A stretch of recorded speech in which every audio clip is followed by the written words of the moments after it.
యెహోవాయందు భయభక్తులు కలిగి ఉంటే జ్ఞానానికి మూలమని చెబుతూ, జ్ఞానుల వలె నిజమైన దేవుని యందు మనము యథార్థంగా భయభక్తులు కలిగి ఉండాలని పదే పదే అయినా ఈ యొక్క ఉదయకాలంలో మనకు సెలవిస్తున్నట్లుగా మనం చూస్తూ ఉన్నాం.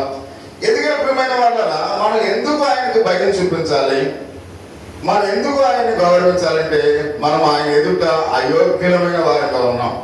దేవుని ఎదుట మనం ఎలా ఉన్నాం అంటే యోగ్యులంగా ఎవరు కూడా లేరు. ప్రియమైన వాళ్ళు ఆయన ఎదుట మనం నిలబడడానికి కూడా శక్తి మనకు లేదు.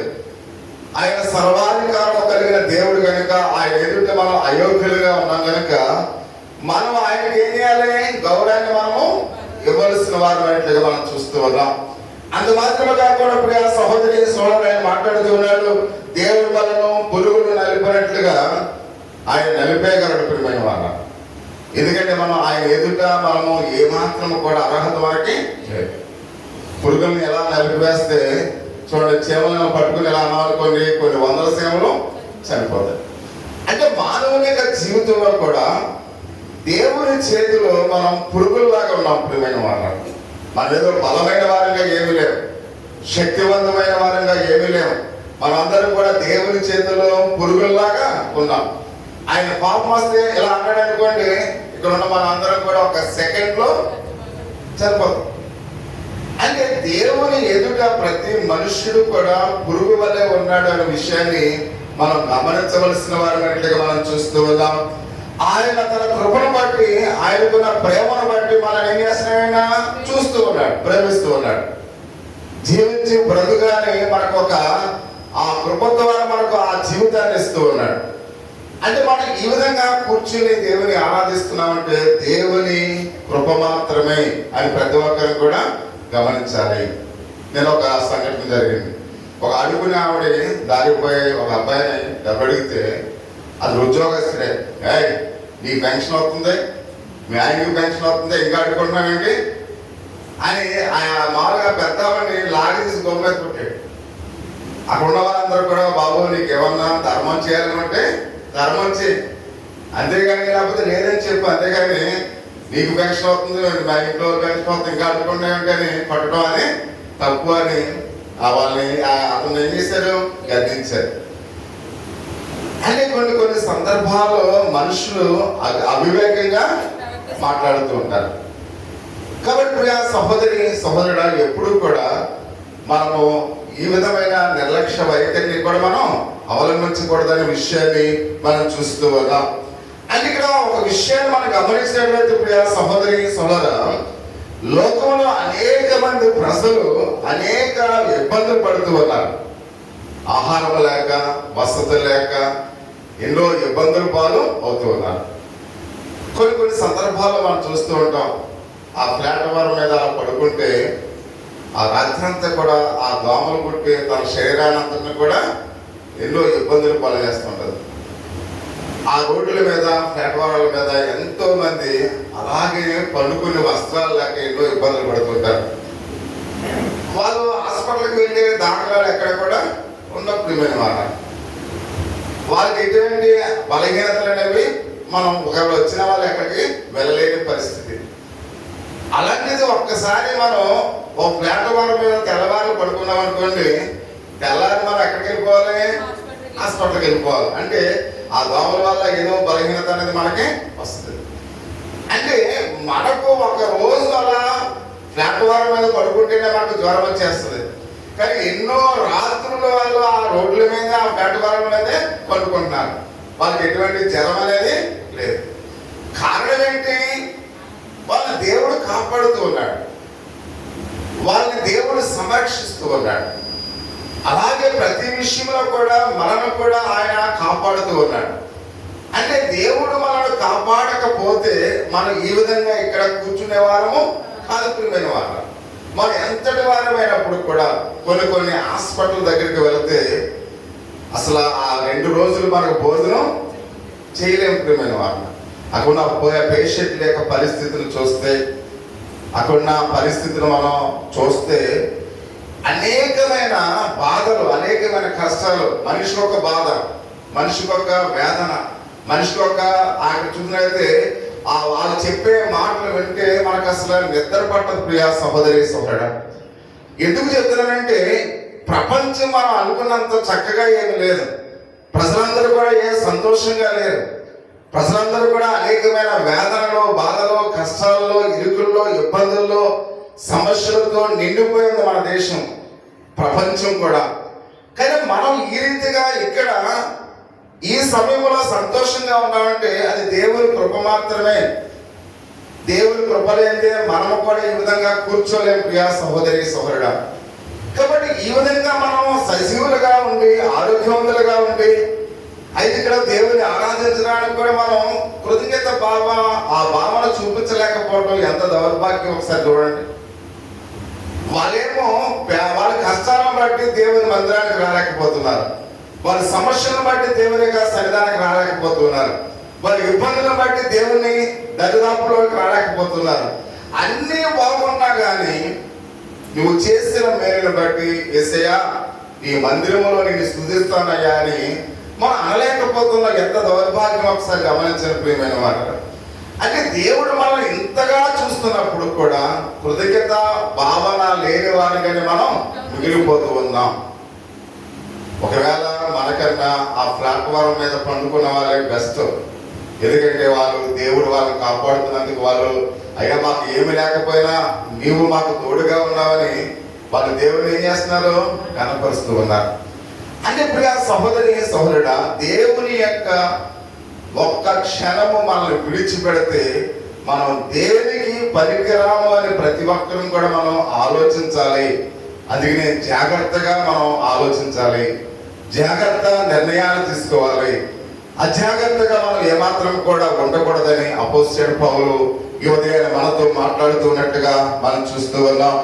ఎందుకంటే ప్రియా సహోదరి సహోదరా, మనం చేసిన ప్రతి అపరాధం బట్టి తన కృప ద్వారా మన పాపములకు ఆయన ఏం చేశాడు, వెల చెల్లించాడు. ప్రియమైన వారు, మనం చేసిన ప్రతి అపరాధమును బట్టి, మనం చేసిన ప్రతి పాపమును బట్టి ఆ కలువరిలో ఆయన మన కోసం తన ప్రాణాన్ని అర్పించినట్లుగా మనం చూస్తూ ఉన్నాం. అందుకనే మనం యేసుక్రీస్తునందు విశ్వాసించడం ద్వారా, దేవుని విశ్వాసం మనం జీవించడం ద్వారా అది దేవునికి ఇష్టమైంది ప్రియా సహోదరి సహోదరుడా. మనం ఎందుకు ఈ విధంగా ఉన్నామంటే మన పాపముల కొరకు ఆయన మూల్యాన్ని చెల్లించాడు కనుక, మనం ఆయన విశ్వసిస్తున్నాం కనుక ఇప్పుడు దేవుడు మన మీద ఉగ్రత చూపించకుండా ఆయన బట్టి మన మీద తన కృపను చూపిస్తూ ఉన్నాడు. ఒకవేళ ఆయన విశ్వసించకపోతే దేవుని యొక్క ఉగ్రత ఇప్పుడు నీ మీద దిగుతూ ఉంది. అంటే యేసుక్రీస్తు వారిని ఎవరైతే విశ్వసించకుండా ఈ లోకంలో జీవిస్తూ ఉన్నారో వారికి దేవుని పట్ల ఏమాత్రము కూడా భయం లేదు కనుక, గౌరవం లేదు కనుక దేవుని ఉగ్రత వారి మీద ఉంది ప్రియా సహోదరి సహోదరుడా. అంటే మనం ఉగ్రత నుంచి ఎందుకు తప్పించుకున్నామంటే ఆయన మనం విశ్వసించాం కనుక. అంటే ఇప్పుడు ప్రభువైన యేసుక్రీస్తు వారిని బట్టి మనం చూస్తున్నప్పుడు దేవుడు మన పట్ల ఏం చూపిస్తున్నాడు, కృపను చూపిస్తూ ఉన్నాడు, తన ప్రేమను చూపిస్తూ ఉన్నాడు. ఇది మన వల్ల కలిగినది కాదు, దేవుని యేసుక్రీస్తు వారి ద్వారా మాత్రమే మనకు కలిగిన గొప్ప కార్యముగా పరిశుద్ధ గ్రంథంలో అయితే మనం చూస్తూ ఉన్నాం. కాబట్టి దేవుడు మనను క్రీస్తులో ఆయన జీవింప చేస్తూ ఉన్నాడని పౌలు గారు చెబుతూ, కాబట్టి సంతోషముతో నిండిన గౌరవంతో మనం దేవుని ఆరాధించాలి.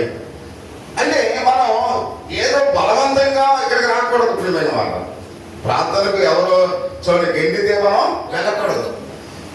దేవుణ్ణి ఎవరైతే అంటే నేను అపాత్రుడుగా ఉన్నాను, క్రీస్తు నా పాపముల కొరకు చనిపోయాడు, క్రీస్తుని బట్టి దేవుడు తన ప్రేమను నా పట్ల చూపిస్తూ ఉన్నాడు, కాబట్టి నేను సంతోషంగా వెళ్ళి ప్రభువా నీ బట్టి నేను ఈ విధంగా జీవిస్తున్నానయ్యా, ప్రభువా నీ బట్టి నా భార్య బిడ్డలు ఈ విధంగా సంతోషంగా ఉన్నామయ్యా అని మనం సంతోషంగా దేవుని మందిరానికి వెళ్ళి దేవుని మనం ఏం చేయాలి, ఆరాధించాలి. ఇది ఎవరో పాస్టర్ గారు చెప్పారనో, లేదా మన ఇంటి పక్క వాళ్ళు చెప్పారనో, మన పొరుగు వారు చెప్పారనో ప్రార్థనకు రావడం కాదు. ఇలాంటి భక్తి మనకు ఎందుకు పనికిరాదు. అయితే ఇక్కడ నిజమైన భక్తి ఏంటంటే సంతోషంతో దేవుని ఆరాధించడం. ప్రియమైన వారు, సంతోషముతో దేవుని మహిమపరచడం, సంతోషముతో ఆయనకు పాటలు పాడటం, సంతోషముతో యెహోవా చేసిన కార్యాలు మనం వివరించడం అనేది మనం చూస్తూ ఉన్నాం. అందుకే 2వ తిమోతికి రాసిన పత్రిక 3వ అధ్యాయము 13వ వచనములో మనం దేవుని కొరకు ఏ విధంగా జీవిస్తున్నామో చెప్తున్నాడు ఆయన. అయితే వంచకులను మోసపరచుచు మోసపోవచ్చు, చెడిపోదురు. అంటే ఇక్కడ రక్షణార్థమైన జ్ఞానము మనం కలిగి ఉండాలి. అంటే ప్రియ సహోదరి సహోదరుడా, మనం దేవుని కొరకు ఎందుకు జీవించాలి అంటే, అంతేకాదు యేసు మనల్ని దేవుని పిల్లగా చేసి ఉన్నాడు కనుక మన దేవుని ఎందుకు జీవించాలి? దేవుని కొరకు మనం ఆయన పిల్లలుగా చేశాడు కనుక మనం పిల్లలకి అంటాం. తర్వాత ఆ పిల్లలు ఎవరి కొరకు జీవించాలి? ఎవరి కొరకు? తల్లిదండ్రుల కొరకు జీవించాలి. మనం పిల్లల్ని పెద్దవారిని చేసిన తర్వాత, వాళ్ళని కని పెంచిన తర్వాత, వాళ్ళు మనకు చెయ్యంది వచ్చేసరికి వాళ్ళు తల్లిదండ్రులు విడిచి వెళ్ళిపోయారు అనుకోండి, అప్పుడు ఆ తల్లిదండ్రులు ఎలా ఉంటారు? అమ్మా హ్యాపీనెస్ గా ఉంటారా? ఉండరు, చాలా బాధపడతారు. ఎందుకని అంటే వాళ్ళు ఆ వయసు వచ్చేంత వరకు ఎవరు పెంచారు? తల్లిదండ్రులు పెంచారు. ఆ వయసు వచ్చిన తర్వాత ఆ పిల్లలు ఎవరిని పెంచాలి? తల్లిదండ్రులు పెంచాలి. అంటే ఇక్కడ తల్లిదండ్రులు పెంచే వయసులో తల్లిదండ్రులు విడిచి వెళ్ళిపోయారు అనుకోండి, ఆ తల్లిదండ్రులు ఎలా ఉంటారు? చాలా బాధపడతారు. అందుకని ఎదుగొచ్చిన పిల్లలు ఆ యొక్క తల్లిదండ్రులకు ఆశీర్వాదకరముగా ఉండాలి. అందుకని మనము క్రీస్తు కొరకు మనం ఎందుకు జీవించాలంటే, క్రీస్తు మనం పిల్లలుగా చేసుకున్నాడు కనుక. కాబట్టి మనం ఆయన పిల్లలు కనుక ఆయన కొరకు మనం జీవించాలి. అందుకని అపోస్తలుడైన పౌలు చెప్తున్నాడు, అందుకు అవసరమైన రక్షణార్థమైన జ్ఞానం మనం కలిగి ఉండాలి. అంటే ఇది జ్ఞానంతో కూడినది. నా తండ్రికి లోబడాలి, నా తండ్రిని ప్రేమించాలి అని ఈ మాటలు ఎవరిలో ఉంటాయి? జ్ఞానుల్లో ఉంటాయి. అందుకనే రక్షణార్థమైన జ్ఞానాన్ని నాకు కలిగించుము. ఒకవేళ అజ్ఞానంలో ఉన్నానేమో నేను, కాబట్టి నాకు ఇప్పుడు ఏం కావాలి? జ్ఞానం కావాలి. అందుకనే ప్రియ సహోదరి, అందుకనే మనం దేవుణ్ణి గౌరవించే వ్యక్తిలా ఉండాలి. దేవుడు మనం ఎలా ఉండాలంట? గౌరవించే వ్యక్తిలా ఉండాలని ఆయన మాట్లాడుతూ ఉన్నాడు. ఈ రక్షణార్థమైన జ్ఞానాన్ని బట్టి మనం జ్ఞానిగా జాగ్రత్తగా బ్రతకాలి. ప్రియ సహోదరి సహోదరుడా, అంటే మనము ఆ రక్షణార్థమైన జ్ఞానం మనం ఎప్పుడైతే కలిగి ఉంటామో మన బ్రతుకు అనేది ఎలా ఉంటుందంట? జాగ్రత్తగా ఉంటది. అంటే బ్రతకడం అందరూ బ్రతుకుతారు, కానీ దేవుని యొక్క మెచ్చే బ్రతుకు మనం బ్రతకాలి. తల్లిదండ్రులు మెచ్చే బ్రతుకు మనం జీవించాలి. అంటే ప్రతి ఒక్కరు కూడా అందరూ బ్రతుకుతున్నారు కదా, మనం బ్రతుకుతున్నామంటే అది బ్రతుకు కాదు ప్రియ సహోదరి సహోదరుడా. అంటే దేవుడు మెచ్చే బ్రతుకు ఎవరైతే బ్రతుకుతున్నారో అది బ్రతుకు అనే విషయాన్ని మనం జ్ఞాపకం చేసుకోవాలి. అందుకని మనం చూస్తున్నాం, అది ఆ బ్రతుకు ఎలా వస్తుందంటే రక్షణార్థమైన జ్ఞానం ద్వారా మనకు వస్తుంది అనే విషయాన్ని అపోస్తలుడైన పౌలు సెలవిస్తూ ఉన్నాడు. కానీ అందుకని ఆయన 17వ వచనంలో అన్నాడు, జాగ్రత్తగా ఆలోచించాలి. అందుకే అన్నాడు, మనము అవివేకులము కాక, చూడండి ఒకసారి 17వ వచనం, ఎఫెసీ పత్రిక 5వ అధ్యాయం 10. అవివేకులు కాక ప్రభు యొక్క చిత్తమేంటో గ్రహించాలి. అందుకే మనం చూస్తున్నాం, జాగ్రత్తగా ఆలోచించాలి. నా వైపు చూడాలి. అంటే మనం ఎలా ఆలోచించాలి? జాగ్రత్తగా ఆలోచించాలి. ఎందుకంటే అందుకు మనం అవివేకులు కాకుండా దేవుని చిత్తమేంటో మనం గ్రహించాలి. ఆయన ఏమన్నాడు? అవివేకులుగా ఉండకండి, జ్ఞానము కలిగి ఉండండి. కాబట్టి జ్ఞానము కలిగి ఉన్నప్పుడే ఆయన చిత్తమేంటో మనకి తెలుస్తుంది. అవివేకులుగా ఉంటే ఆయన జ్ఞానం మనకి తెలియదు. కాబట్టి అందుకనే మనం ఎలా ఉండకూడదు? అవివేకులుగా ఉండకూడదు. అంటే ఈ వచ్చిన పౌలు గారు చెప్తున్న మాట అవివేకముగా అంటే ఆలోచించకపోవడం అనేది విమైన వాళ్ళగా, అంటే మన బుర్రను మనం సరిగ్గా వాడకపోవడమే. ఎందుకంటే అందరికీ దేవుడు ఒకే జ్ఞానాన్ని ఇచ్చాడు. కొందరికి పెద్ద జ్ఞానవంతులని లేదా చిన్న జ్ఞానవంతులని లేదు. దేవుడు పుట్టించిన అందరికీ కూడా ఒకే జ్ఞానాన్ని ఇచ్చాడు. కానీ కొందరు ఆ బుర్రని జాగ్రత్తగా వాడుకుంటారు. ప్రియమైన వాడు, అంటే దేవుడిచ్చిన జ్ఞానాన్ని జాగ్రత్తగా వాడుకోవాలి. చాలా మంది అంటారు వాడు చాలా తెలివైన వాడు అంటాడు. అంటే వాడు చాలా తెలివైన వాడు అంటే వాడు ఆ బుర్రను ఏం చేస్తున్నాడు? జాగ్రత్తగా వాడుకుంటున్నాడు. మనం ఎందుకు తింగర వాళ్ళ ఉన్నాం? మన బుర్రను మనం వాడుకోవట్లేదు. అంటే ప్రతి ఒక్కరికి కూడా దేవుడు ఒకే విధంగా ఇచ్చాడు. ఎందుకంటే ఆయన పక్షపాతం చూపించడు, అందరికీ ఒకే జ్ఞానాన్ని ఇస్తాడు. అంటే కొంతమంది ఆ జ్ఞానాన్ని జాగ్రత్తగా ఉపయోగించుకుంటారు, కొంతమంది జ్ఞానాన్ని అవివేకంగా ఉపయోగిస్తారు. అవివేకం అంటే ఏంటి? చూడండి, ఇప్పుడు చాలా మంది టపాకాయలు వేస్తున్నారు. ఒక టపాకాయని వెలిగించి నోట్లో పెట్టుకున్నాడు అనుకోండి, వాడు ఎవడాడు? అవివేకి. అంటే వాడు ఏం చేయాలి? దాన్ని అంటించి పాడేయాలి. కానీ వీడేం చేస్తున్నాడు? నోట్లో వేసుకున్నాడు. అంటే అవివేకం కొంతమంది ఉంటారు.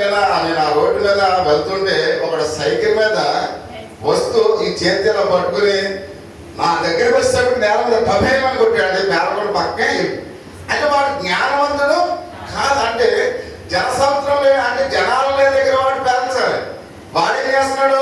రోడ్డు మధ్యలో జనాలు వచ్చుల కానీ విసిరేస్తున్నాడు. అంటే వాడు అవివేకప్రియమైన వాడు. అంటే కొంతమంది ఎలాంటి అవివేకులుగా ఉన్నవారు సమాజంలో ఉంటారు. వాళ్ళు ఎదుటి వారికి నష్టాన్ని, కష్టాన్ని, ఇబ్బందిని పెడుతూ ఉంటారు. కానీ అందుకని మనం ఎలా ఉండకూడదు? అవివేకులుగా ఉండకూడదు, జ్ఞానవంతులుగా ఉండాలని ఆయన మాట్లాడుతూ ఉన్నాడు.